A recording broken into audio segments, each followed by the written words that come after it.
Welcome back to the League of Inches podcast. This is our Team List Tuesday team reaction, my thoughts. Obviously for trial week 2, teams are now out. How exciting, and it's probably one of the most anticipated team lists of the year. Obviously round 1's there, but I feel like this is just a bit of a teaser into round 1 and to see what the teams are going to be like. I, for one, love this Team List Tuesday and really keen to rip into it. Again, this is a new segment that will be out all year. Just have a chat. Probably bring in another person as we go throughout the year as well, just to talk about the team list, all the changes, etc., for week in, week out, our opinions on things, and go for there. So hopefully about a 20, 25-minute show released on both YouTube and the podcast as well. So you can either watch and subscribe or listen and hit that follow icon as well. But let's get straight into it. First of all, we got 2 of the teams that are going off to Vegas. So all their main squads have gone basically already or on the plane. That's the South Sydney Rabbitohs versus the Sydney Roosters. That game's at Belmore on Friday at 6 p.m. So there's not too much to talk about here. If you have seen the post, I have got a new segment out there as well, the chalkboard notes, which is just my thoughts on each team and their team list for each week. So make sure you go ahead, social media pages, and check that one out as well. So for the Rabbitohs, as I said, all the young guns are in. The 2 senior experience heads, Braden Burns and Yleen Gordon, actually get to go. Now, I believe Yleen Gordon, the last time he actually played, he's 36 years old now, and last time he played in the NRL was 2011. He made his debut for the Rabbitohs in 2005. So that is crazy amount of time to be out of the game. And here he is lining up. Even though it is a trial, it's still an NRL trial. And how good to see him lining up there at prop, and Braden Burns at fullback. For the Sydney Roosters, again, all the main stars, the first grade team is already off on the plane to Vegas. So it's all the young guns. The experienced head of the team is Dylan Napper, who's been left behind, and will spearhead the Roosters lineup into the game. Secondly, at 8 p.m., so it's a double header at Belmore Sports Ground. 8 p.m., it's the Cronulla Sharks versus the Canterbury Bulldogs. How good is it to see the Bulldogs at Belmore? I know all the fans absolutely love it. It's great to see from a neutral point of view as well. By the way, sorry about the singlet. Promise to be as neutral as possible. It's just boiling hot at the moment up in Queensland, very stuffy as well. So all I had to quickly chuck on and get this video out for you guys. So for the Sharkies, interestingly, I don't know if Toby Riel's carrying a little bit of a niggle at the moment, but he has been named on the bench with Oregon Kafusi starting at prop of, as he did last week. So that'll be interesting to see. I really like the fact that Nico Hines and Trindle have both been named in the halves there, so they'll get another week after the All-Stars game to really build in that combination and see how it's going to work. I think there were some real positive signs out from the All-Stars game for both of those. Trindle really taking some pressure off Nico Hines. And as I've put a post out already, I think that'll free Nico up really, really well. And he'll be an absolute nightmare for opposition this year, because I'll just be a bit more unsure of when he's going to get the ball and where he's going to get the ball, with Trindle being as dominant as he is. Interestingly, Kennedy, not really interestingly, but Will Kennedy and Talakai are back in the starting lineup, pushing both young guns, Iro and Dykes, to the extended bench, which is a little bit disappointing. I would have liked to have seen one of those players look to be getting a spot in round 1. It's been my sort of sticking point for the Sharkies. I feel like they're very predictable and robotic in a way in attack, and I think that has a lot to do with their backline not having that little bit of extra spark, which I believe both of the young guns here can provide. It would have been nice, as I've always said, to see Talakai maybe a bench forward role and to see Iro in that center spot and to provide that sort of X factor. I even believe Dykes could have a shot there at center and do a really good job. And he's a really good foil there if Kennedy is to go down for an injury and have him there in the reserves. Just my personal view there. Dale Finucane is once again rested as well, with Cam McInnes starting at the lock. So keep an eye on that. Not too sure what's happening there with Finucane. I actually haven't really heard anything coming out of the camp there. So not too sure if they're just making sure the body's right for Finucane come round 1. But McInnes could be a smoky there. I personally feel like it's got to a stage where I'd be starting with McInnes even if Finucane's fit, and have Finucane on the bench as like a forward rotation, just playing that prop role. Be interested to see what happens there. For the Bulldogs, Blake Taft keeps his fullback spot, and Stephen Crichton is named, but he's named in the centres. So that's in the centres alongside Bronson Sherry, who gets another crack, and Bronson Sherry and Stephen Crichton centre pairing. I said it in my review of last week's trials.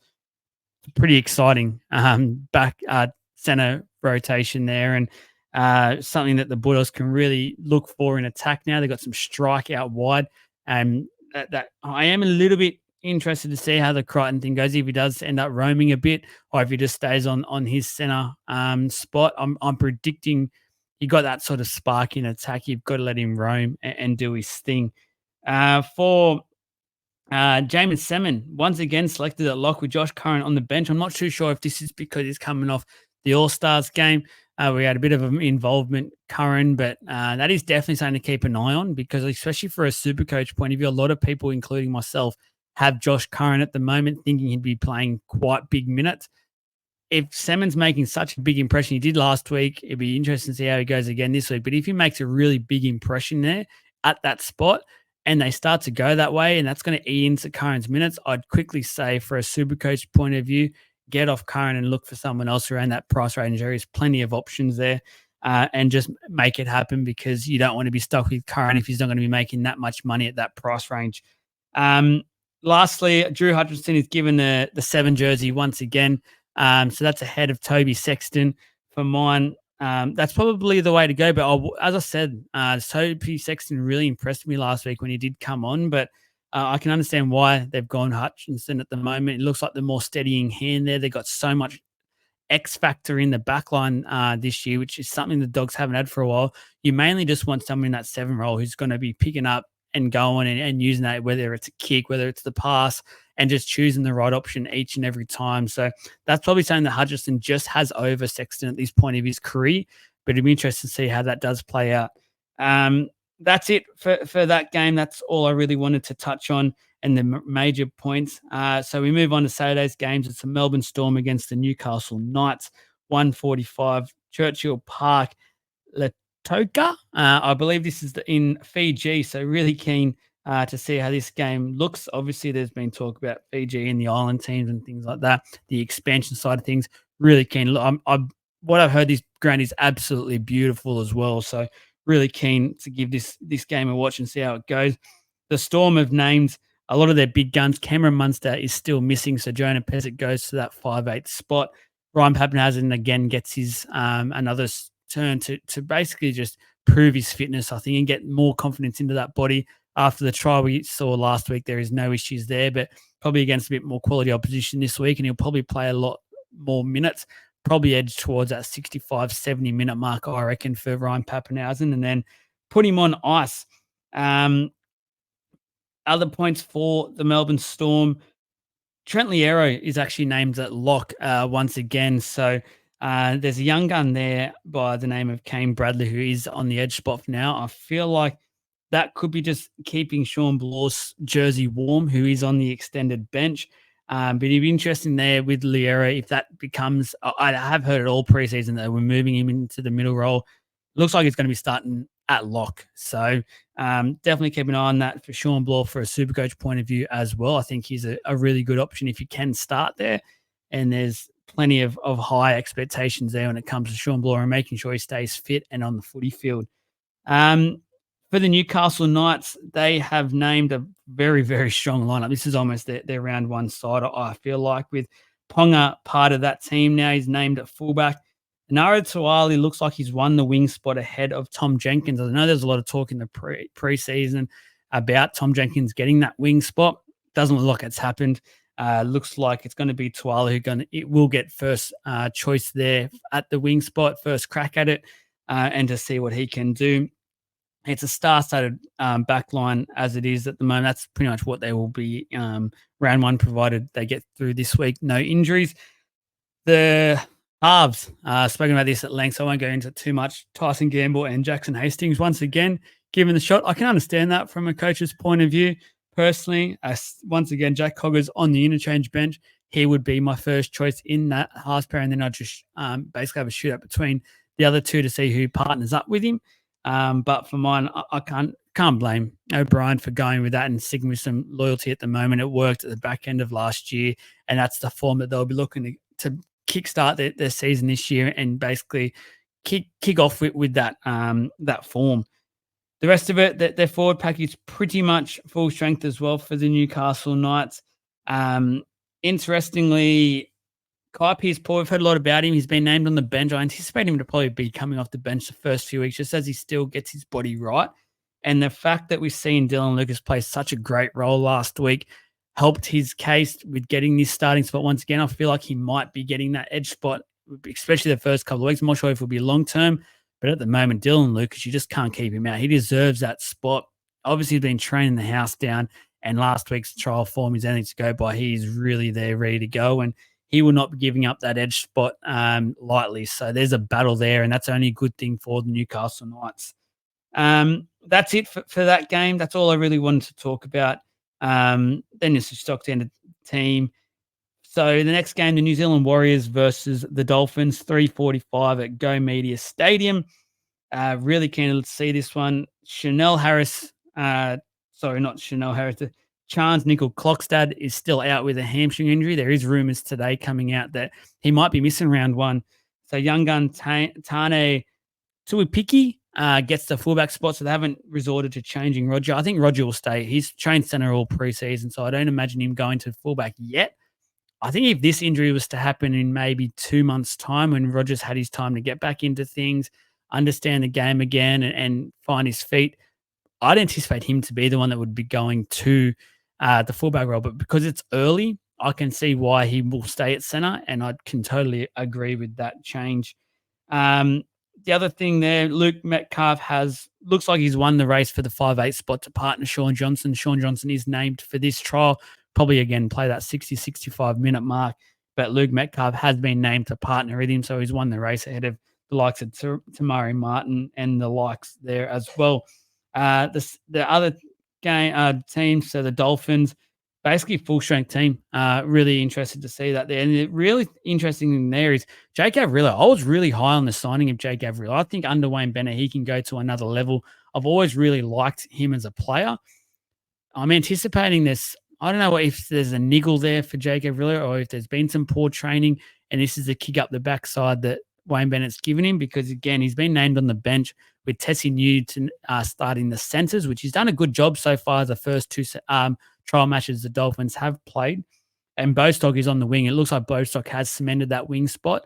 So if anything, the battle at the moment is between Tessie New and Jake Averillo. So watch that one. And for Supercoach point of view, I'd be putting Bostock in my team pretty much ASAP as soon as you listen to this. I think he's a great value pick and a very big, tall, rangy, fast winger, big and strong as well, can find his way to the try line as well. So all those aspects to me scream Supercoach points, and I think that will be the case.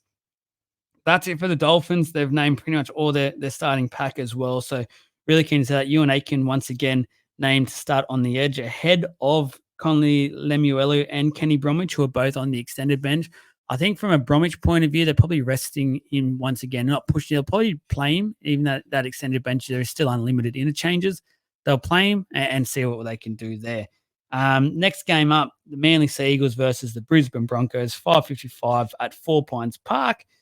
So for the Manly Sea Eagles, again, both teams are off to Vegas, so it's just their young guns basically out and on the park. But for the Sea Eagles, they do have some quality players in this lineup. So they've got Brandon Wakeham playing at halfback. Tafoa Sipley, obviously with that suspension, he obviously won't be playing round 1, 2, and I think it's a three-game suspension, but he can play in the trial game. So they've kept him there and got him to play. Gordon Chan Tung, we've heard a lot about him, hasn't made the plane trip, it looks like, and is starting in the hooker position. So unfortunate news there, but he's definitely someone with a bright future, and I think will play plenty of first grade this year. Brad Parker starts his journey. He's been named in the 11 jersey in the back row. We've been hearing a lot about this. He's moved from the centre position with a bit of depth coming through now for Manly in the back line into that back row position. So this is his time to show what he can do, with Ben Condon and Dean Madison in the back row as well. So some decent players there that can do a job. Plenty of first grade experience between the three of them as well. For the Broncos, they've got some talent in this side again. Once more, their talent, first grade squad is off to Vegas. But when I read out some of these names, you've got Deloise Hoyter, Jordan Piera, Kurt Falls, Blake Moiser, Ben Tiakura, Jaden Hunt. That's and Corey Pakes is on the extended bench as well. Like that's some of the players that are playing in this. A lot of young, great talent there. Really keen to see what they've got in this game, and definitely one to a game to watch because I'm really, as I said, with trials, I love watching these young guys go and do their stuff. Really good couple of players there to keep an eye on when it comes to Sunday games. The Dragons versus the Tigers, 8:05 at Glen Willow Mudgee. I thought they got that wrong, but anyway, let's continue with that one. So for the Dragons, you've got Terrell Sloan once again named at fullback, and you've seen my post. Zach Lomax named on the wing once again, which I didn't like the way that looked last week. I know it's only one game, but to me, you want Zach Lomax playing and touching the ball as much as possible in and around the ball, looking dangerous. I don't really like that personally, but given Sloan another chance in a trial, it can't hurt. This is basically for mine. This is his last chance to really show that he can do something at this level. It is a trial. It's a full strength trial basically for both them and the Tigers. Interesting to see what he can do there. Raymond, the rest of the squad is the same squad that was named to start last week's Charity Shield. So another week to work on combinations, work on the way Flanagan wants them to play because I think it's fair to say they were pretty disappointing last week. They did play tough. They hung with the South Sydney Rabbitohs for a while, but don't forget the sort of quality that was there on the park for South Sydney and some of the big guns that were missing. For the West Tigers, Justin Olam and Stafford Toa both named in the centres. For this game, Olam putting on the Tigers jersey for the first time this year. Sullivan Caesar, once again, the 6 and 7 Buller and Api Coruscant. So they get to continue to work on that spine, which I thought had some great touches last week and showed some good signs for a bright future ahead. And Alex Seyfarth, once again, named at lock ahead of Pole, which will be interesting because Pole I thought was really good last year. I was really keen to see how he would go on this year. But at the moment, it looks like Seyfarth is the preferred option at lock for Benji Marshall. And Pole will be coming off the bench. For the next game, the Raiders versus the North Queensland Cowboys, 3 p.m. at Queanbeyan. How good's that? Queanbeyan getting a game. So the Raiders, some of the talking points for the Raiders, a big blow for Supercoach. Chevy Stewart actually been named on the reserves, not fullback anymore. I was hearing all preseason he had pretty much the number one spot sewn up, but again, they always say when it comes to Supercoach, you cannot trust Ricky Stewart. He will throw curveballs galore. And he's done that once again with Albert Hopper-Whitey this time, getting the fullback spot, which hasn't been heard of so far. Like, I think, if anything, he was looking like either a center position, almost like the wing position. Whether this is Ricky just throwing curveballs for trial game and getting people to have a run in, etc. Not too sure. But and Nick Kotrick moved to the bench with, so I'm going to get this name completely wrong. I'm trying to go the surname Asalma on the wing as well. Not too sure too much about him at the moment, but we'll definitely do some research after this. And he's on the wing there. Xavier Savage again named on the wing. So he's doesn't look he's a chance for fullbacks. So interested to see what he can do. And it's good to see James Schiller, who I thought was fantastic last week against the Eels, get another centre spot, another chance there. They've obviously got one or two openings for rounds 1 and maybe 2, I think, with some suspensions and injuries and stuff. So it'd be good to see him nail down and get an early chance to show what he can do at that top grade in an NRL game. The other sort of points for the Raiders, that's about it. They got pretty much the rest of it's full strength, apart from the fact that they haven't named Jamal Fogarty. He's on ice, and I can totally understand that. He's crucial for the Raiders this year. So once again, we see Weeks and Strange as your halves combination. Personally, I'd love to see Strange get a go and some time at centre. I really think he has a bright future in the centre. I know he's been in the halves, but I think he'd be moving to that centre position when it comes to the NRL stage and really damaging ball running centre. With obviously a mix of skill there, sort of like that Crichton where you can do the kicks and stuff. That's, for mine, would be X factor galore for the Raiders. For the Cowboys, pretty much full strength. A great looking side on paper. Zach Labour gets the centre spot over Valea. So that's an interesting point there. There's looking like that was going to be the case, and looks like that has been basically sewn up, that he will start there. Apart from that, it looks like, interestingly enough, Kyle Felt has got the wing spot back off Valame, who starts on the bench. Not too sure if that will be the case or not. But for mine, I'd be having Valame there. I think Valame shown enough last week. Once again, after last year's form, he's still there, ripping, ready to go. And I've been unlucky, I think, even though this might be just a case of giving Felt one game now to see what he can do, and then there'll be a decision made. The other one, interestingly, Helam Lukey gets the edge spot with um, Kulakefu Finifuyaki on the extended bench. He was great as well last week. I felt like he really pushed his case hard for that starting spot. Lukey is great talent as well. I'd have Finifuniaki at least on the bench. So see how that goes. Obviously, extended benches again can play. Interesting to see what the Cowboys do there. The last final game, I'll actually be at this one. So shout out to anyone else that's going. Come up, say hello, chat a bit of footy. The Titans versus the Parramatta Eels at North Ipswich Reserve, 5 p.m. So I'm better get home as well in time for my draft, which kicks off, I think, at 8 o'clock. So I'll be skating on thin ice to make sure I get home in time, but fingers crossed I do. So for the Titans, it's Keeney time, baby. Keanu Keeney looks to have sewn up the fullback spot while Jaden Campbell is out injured. I'm not too sure. There's been reports that Jaden Campbell could be coming back as soon as maybe 1 or 2. If he's not, it's about round 5. Keanu Keeney, I cannot wait to see how he goes. The Titans, the fact they've got 3 really quality fullbacks is ridiculous at the moment. Their depth is insane, especially just all over the park. I feel like their depth is really, really good this year. Really keen to see Keanu Keeney tear it up, even though it'll be against my Eels on the weekend. I'll be watching Keanu Keeney very, very closely. I think this kid has such a bright future. It's going to be impossible to keep him and Jaden Campbell out of this team for years to come. Another good sign, Bo Fermor back in on the edge for the Titans. Obviously, horrible injury last year with the ACL. Great to see him back doing his thing, and probably play that 60 odd minutes again and get some game time into that knee of his, and really keen to see him go. Apart from that, it's a pretty much a full strength side with the likes of Kieran Foran and Tana Boyd is on that in that 7 spot, with Thomas Weaver going to the extended bench. The Eels, they've gone. They've round 1 team. It's literally the stars are back. Everyone is back for this hit out, but they need this. They need to come out all guns blazing and sort of prove a point. At an NRL level, the Titans have always been a team that's gone with the Eels, and it's always a high scoring game as well. A bit annoying as a Para fan, because you feel like you just want to put those games away, and we just fail to do so. No real talking points come out of with the Eels because it is a full strength side.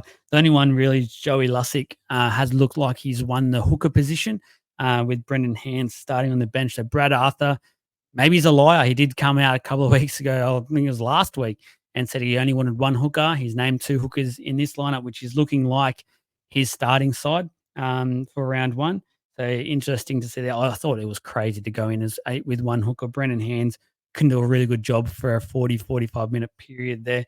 The other interesting one, Ryan Madison has got the 18 jersey. Make of that what you will, but it looks like, from my point of view, Offahangawe and Kalmar Tuolangi are both on the bench and chosen ahead of him. I'm shocked. I would have Madison as one of my pretty much my first bench forward picked in this team. So I'm shocked that that's there. There was talk towards the start of preseason. There was some rumors of a little bit of a falling out there, I guess, and he was getting shopped around, maybe a player swap with Josh Adokar at the time with the Dogs. Maybe that's got something to do with it. Maybe there is a little bit going on there, because Ryan Madison, he can't be missing round 1 for mine. And interest, just keep an eye on that one as well, Para fans and the like. Maybe even Supercoach, because he has been in the past one of those players that people do pick even if he's on Supercoach, if he's on the bench, because he can rack up a lot of points very, very quickly. That's it. That's my wrap up for Team List Tuesday Trial Week 2. Hope you enjoy it. Again, it's a brand new segment, so make sure you click that like and subscribe button, however you are either listening or watching. The same thing with social media. Make sure you give us a follow. This will be each and every week, and same with the reviews of the round as well. So I hope you all enjoy it. Have a great afternoon, have a great day, have a great night, whatever time it is you are listening. I'll see you around for the next episode.